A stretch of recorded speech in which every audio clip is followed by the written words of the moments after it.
All right, Matt, should we get started with our That's Mossy Earth podcast? yeah. Okay, guys. So welcome to our podcast or Q&A.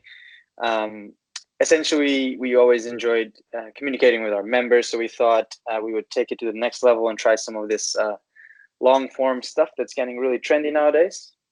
So essentially, this is sort of going to be a monthly opportunity for us to answer some questions that were asked, or just to talk a little bit more in depth about the developments of our projects, and for us to be able to give sort of longer form answers. And it's a bit to mimic the calls that we have with a lot of our members, but just for it to be available for more people.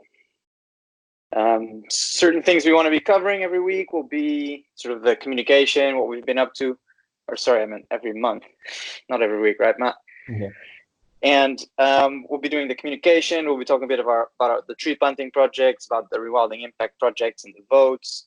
We'll be answering some questions. So we'll be asking you each month to submit some questions so that we can answer them live here. And then we also really interested in bringing in people to chat with us. So whether that is some of you guys, some of the members, or people who run some of the projects on the ground, or specialists in certain areas. I think there's like a wide variety of interesting guests that we'd like to introduce to you. And yeah, you can sort of see where it goes. No pressure. So, Matt, anything to add to this? No, perfect introduction. I would have said much of the same.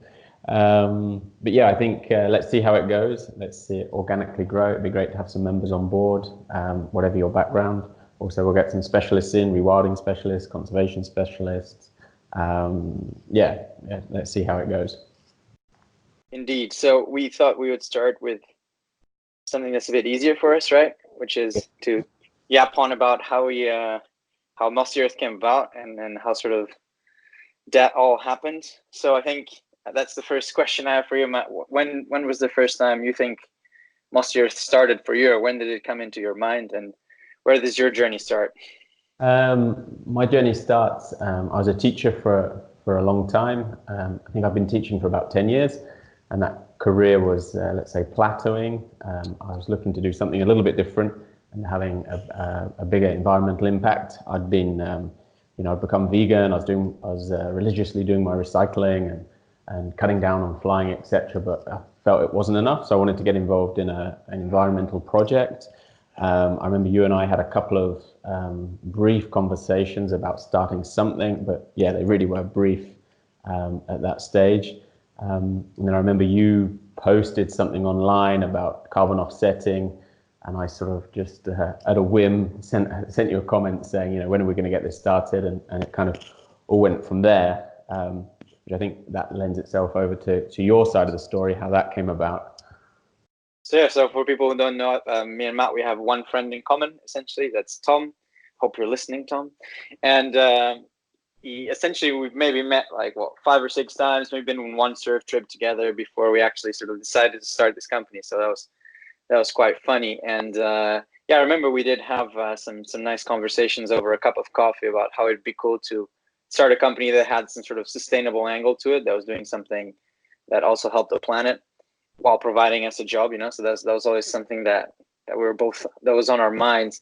Yeah, and for me, sort of where the journey starts is with that blog piece. So I was traveling a fair bit, and I'd already been tracking my carbon footprint for a couple of years, and I'd been looking to ways to sort of reduce the carbon footprint to begin with, looking to offset it later, but above all to reduce it. And yeah, I wrote a blog piece around how to become, or what my path is towards becoming carbon neutral or carbon negative. I'm not sure exactly what the term was.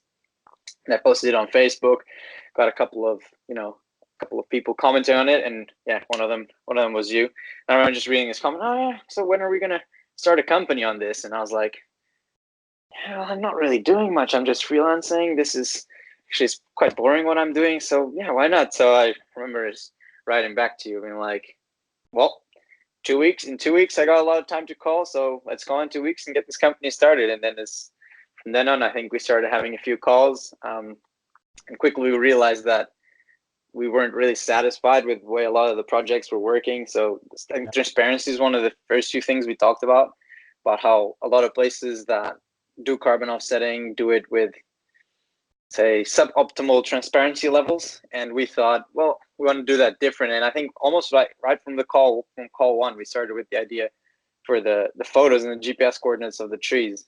Yeah.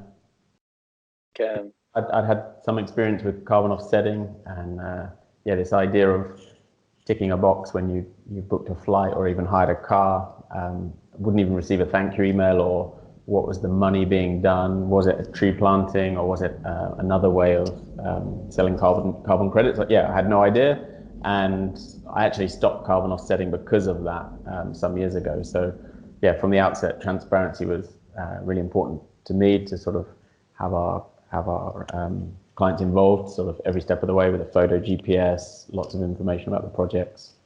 Did you remember when did we sort of stumble, or did we go straight towards reforestation? We say, okay, we want, because I think, originally we started talking above all about carbon offsetting, but I think quickly the conversation turned towards more sort of the reforestation, the ecosystem restoration angle. I mean, that was quite early on, right? Yeah, that was early on. I mean, we're both outdoorsy people, both nature lovers. I think I was even reading Feral at the time by George Monbiot. So, I was sort of quite inspired by this sort of rewilding angle and conservation.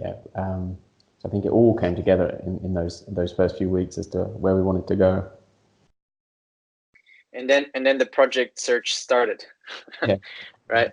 I think that was the first big hurdle we had, which was, okay, actually we started building a website. We had some interest of some customers, come up with some concepts on how it could work, sort of looked a little bit at the unit economics, and then we even, I suppose, we launched. Actually, I was in Romania when we launched, looking at I was in the Danube Delta camping in between all the horses, going to a cafe just to launch the website. And I remember it was really exciting because the first 6 hours didn't get any orders, but then I think a couple of your friends ordered some stuff overnight, and I was like, yes, we're gonna be planting trees.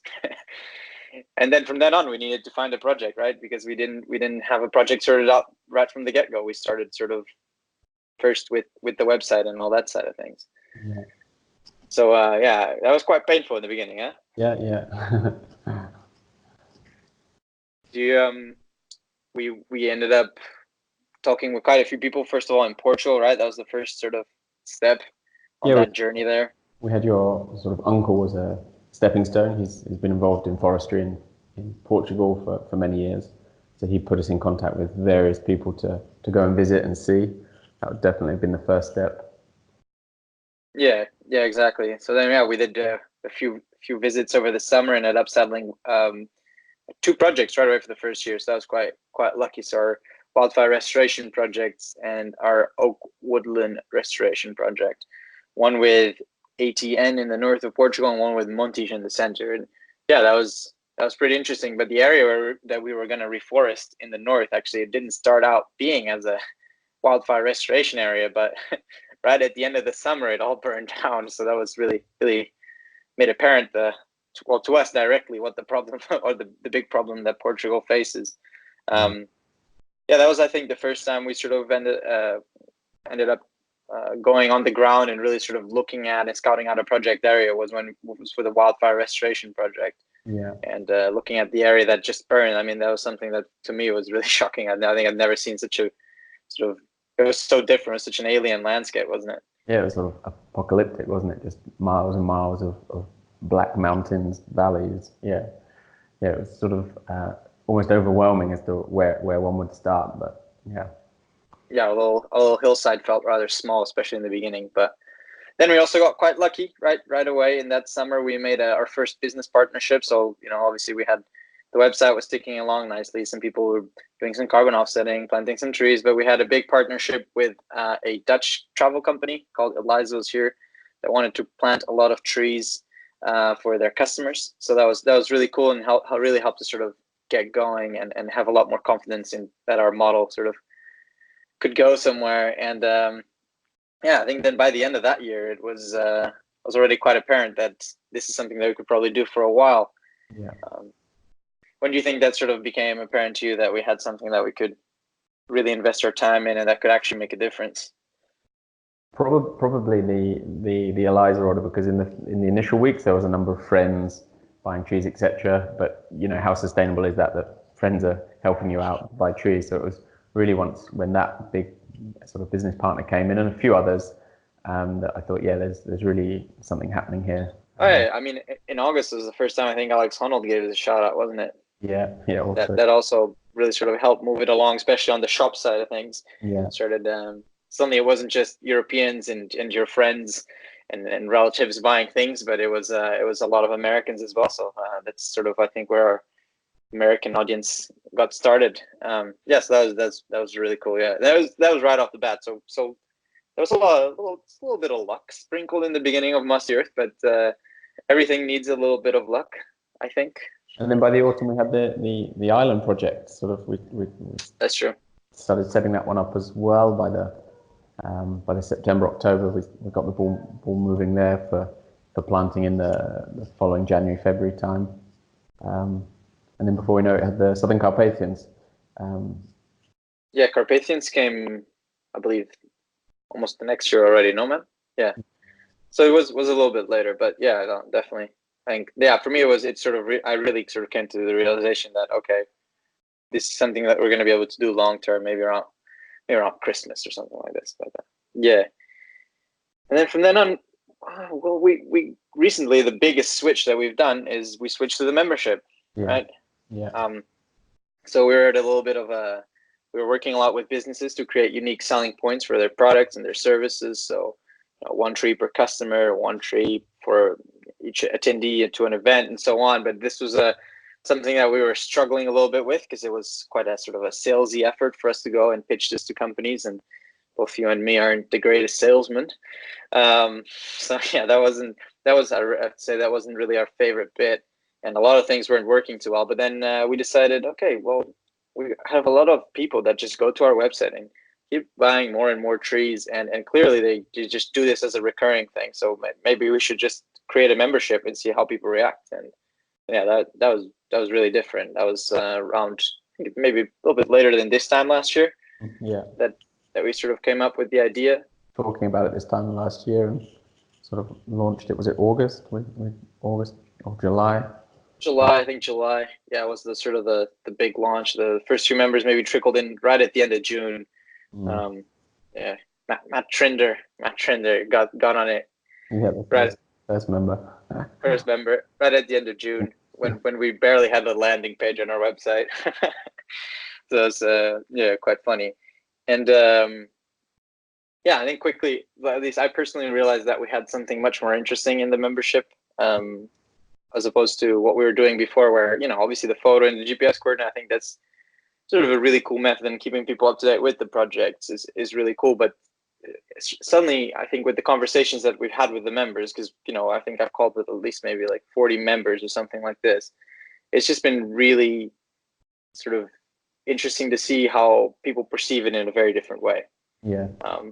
So that's been sort of a real cool shift. I think when we were first talking about it, setting it up, we kept sort of saying it's the best of Mossy Earth. It's got a bit of everything, hasn't it? It enabled us to really put the Rewilding Impact into the membership, the knowledge base, so that people could read these guides to lower their carbon or live more sustainably. There was just so much more to it. It made more sense that people were getting much more bang for their buck in terms of environmental impact. I think the part about reducing their impact on the environment was really big. I think that made me feel like, oh wow, we can actually sort of keep adding value onto this. We're not just offsetting, we're actually helping where it matters most, which is reducing the footprint and making something that that's actionable for people. So that's something that I'm really excited about, also about expanding now, hopefully with the video courses coming over the summer, or maybe the first video course coming over the summer. And I think that's sort of a direction that I think will be really nice for us, and I think it'll grow into sort of a bigger part of what Mossy Earth is, hopefully. Yeah. So also the rewilding impacts, the ecosystem restoration. I mean, I think between you and I, that's the bit that we find really interesting. It's more than just reforestation, or more than just planting trees to offset somebody's flight, etc. It goes beyond that, which is really, really interesting for us. I think I'll keep it fresh. I'll keep it really fresh for us both as well to keep working on these little projects. So, I mean, as you guys know, we currently do the Rewilding Impact projects every 4 months. We allow people a vote, a say on which project we're going to implement, but sort of the bigger vision is to have these be more frequent and be much larger in scale. So this is sort of, we want to make it a much larger component of the membership for it to be like really interactive, because one thing is just to do the native tree planting, which is extremely important, but there are so many other things one can do for biodiversity and our ecosystems in general, that sort of to be able to fund these projects that sometimes are harder for conservation organizations to fund, I think is really cool, and is an actual sort of vehicle to make some serious positive impact, right? I also think it nicely leads back to why we set up Mossy Earth for transparency. I think having this vote and having an extra angle, we really are putting our cards on the table. You can choose or help us choose which conservation or rewilding intervention we carry out. I think that's it's more than just the photo, the GPS coordinates. There's that. And also having this access to all the guides, I think that's another level of transparency that people can reduce their carbon footprint first before carbon offsetting. I think that's key. Yeah, for everyone who hasn't checked out the guides yet, we have about 30 guides out currently. They cover a range of topics, including diet, travel, waste, shopping, many more things. And it also, what I really like about it personally is that we try to really add like some solid sources to it. So we have a lot of sort of scientific literature for you to read from then on, or just further guides and tutorials. So really that sort of you can go from there. So at the end of each guide, you got all that nice little source list. I think that I'm pretty stoked about that one. And on that note as well, actually, currently we have Thiago developing the carbon calculator. So this is, I think, something that has been a bit of a weak point of the membership since the beginning. We've had this simplified carbon footprint assessment, which was accurate enough for us to determine whether someone was within the bounds of our membership in terms of what it should be offsetting and what their footprint is. But we want to go to the next level. So my brother is actually the one who's making this calculator. He's a PhD student in biostatistics.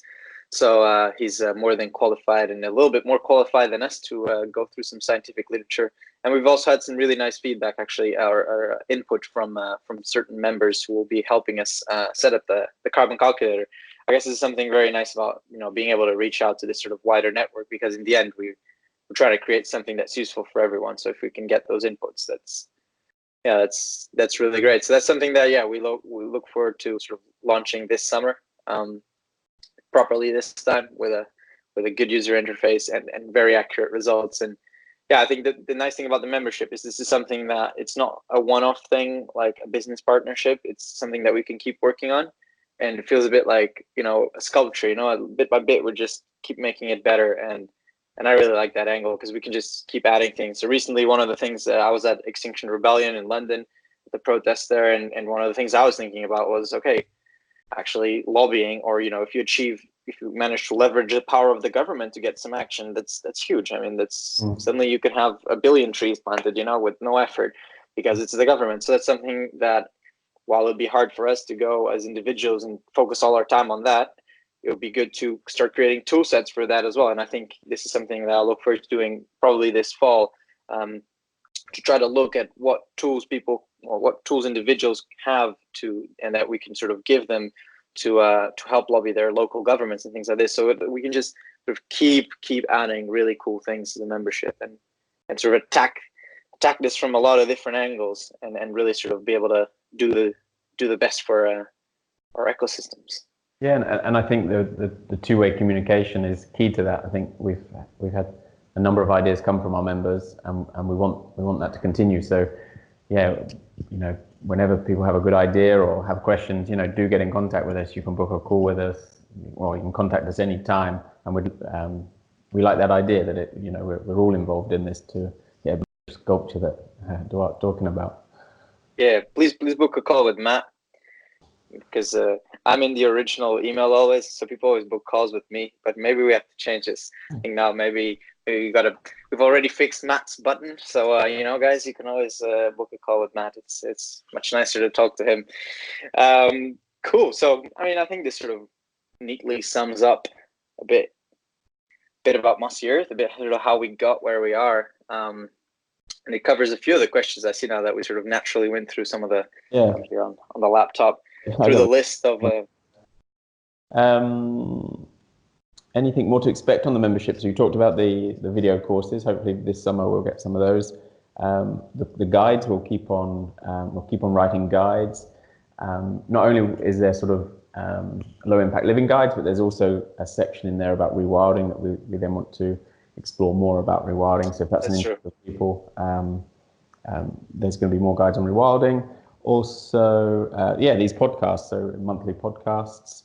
And I mean, we could sort of say the new projects are part of the membership. Wow, that's a big thing, yes. Yeah, so I'm off to Scotland in July, early July, to meet with 4 potential partners. We're looking to set up a project in Scotland. We get a lot of demand for it. It's a place we'd love to help reforest. It's sort of synonymous with rewilding. A lot of potential, yes. Yeah, a huge potential. And it's it's a very interesting story also. And it'd be great to be able to go there also. And then Duarte, you're heading off to the US. Remind me when? In fall, so I'll be there in fall setting it up. So we're looking to plant the first batch in Scotland this fall, hopefully, and the first batch in the US in spring. So I'll be setting up the American project. We currently have a few candidate states, but I would say it's somewhere between Colorado and Oregon. So that little stripe there, we can be anywhere there, but we might have to take some certain things into account of sort of where we can do it more efficiently. I think especially for our first American project, I would like it to be easy with a nice wet ecosystem and a lot of rain and not many forest fires. So, that's something actually that would be interesting to talk about, maybe in a later podcast, about how to manage risk and how to.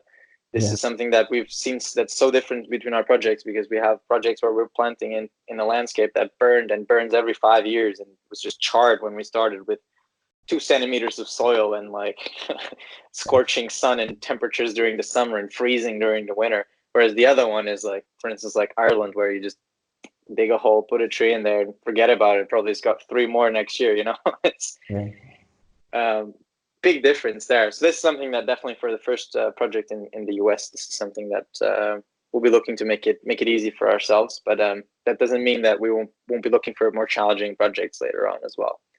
So that's something really cool about the membership. We're looking to have those 2 new projects over the course next couple of years, of course next year really. I think that's sort of the broad view of where we want to go with it. But above all, I think also what I'm really excited about is the next Rewilding Impact project. So I think the 2 that we did so far, they're interesting. They're definitely very interesting, very worthy causes. So we started with the protection of the old growth forest. So we helped pay for the salaries of the rangers that protect the old growth, and we gave everyone a 360-degree photo of their own little corner of the old growth. So that was definitely sort of a cool angle. And the one we did recently was a natural engineering workshop, which Matt, do you want to explain that one? Yeah, so it was the native oak woodland restoration project, and the team there, they built 5 gabions and then 7, if you call it, wooden dams. So taking fallen trees from previous fires and other trees that have fallen for whatever reason, and creating dams along a water line, essentially what a beaver would have done before they were wiped out in Portugal. And the idea is to build up water along the water line, which builds up sediment in the water, which not only creates a habitat for various animals, but it also helps it prevents soil erosion and also actually adds to the fertility of the soil. So although they don't look so sexy, let's say, in a rewilding term, they do have a really long-term effect, which is important for that area in the central Portugal. Exactly. And I think for now, what I'm really excited about is I think there's some more exciting projects coming soon. As much as I enjoyed the gabions, I think now we might have a few cooler things coming up. So a couple of the things, I mean, setting up some proper camera traps for Mossy Earth. So we've been working with the team that we previously worked with in Western Iberia for that. And we also looking to set up some GPS tagging on some animals finally. I'm really excited about that one. That's the one I'm going to be voting for. Yeah. To tag some vultures so that we will be able to track them live. But above all, this data will be really useful to monitor their behavior for the scientists involved in this project. So yeah, I think that this is the kind of stuff that I think from now on will become more frequent, that we have these sort of really cool projects to implement. As we discussed, there was one that I found quite interesting was there's a pack of wolves close to this huge rewilding area in the north of Portugal, and it's at a size where the pack is likely to split. So our partners there are discussing putting down a sort of pheromone trail, if you like, to entice, when the pack does split, to entice them over a mountain and then into the rewilding area where they're completely protected, where they have greater access to prey, etc. And then we also discussed the reintroduction of roe deer. I mean, in the UK we don't have a problem with that, but here in Portugal we do, and again that would be prey for wolves, and even the few lynx that do live in the north of Portugal. So yeah, loads going on in that rewilding project. So it'd be exciting to see which gets chosen, and the rest we'll do for the rest of the year. Exactly. So that's some really cool stuff coming up there. Cool. I think that could be a wrap for our first little podcast. What do you think, man? I think it covers a lot. Talks a lot about where we started, our membership, sort of where we're going. And I think I'd like to take this opportunity to invite members to any questions, any ideas. It would be be really cool to hear your opinions on things, what things you'd like to see. And then that it'll make for a really awesome membership. Brilliant. Awesome. Yes, same thing. Thank you to everyone who's a member of Mossy Earth, and I look forward to chatting with all you guys and interacting with you guys, and look forward to actually making another one of these. These are pretty cool. Yeah, I think it wasn't too bad the first shot, was it? It wasn't too bad. I think it'll work. All right. Cheers, guys. Cheers. Take it easy.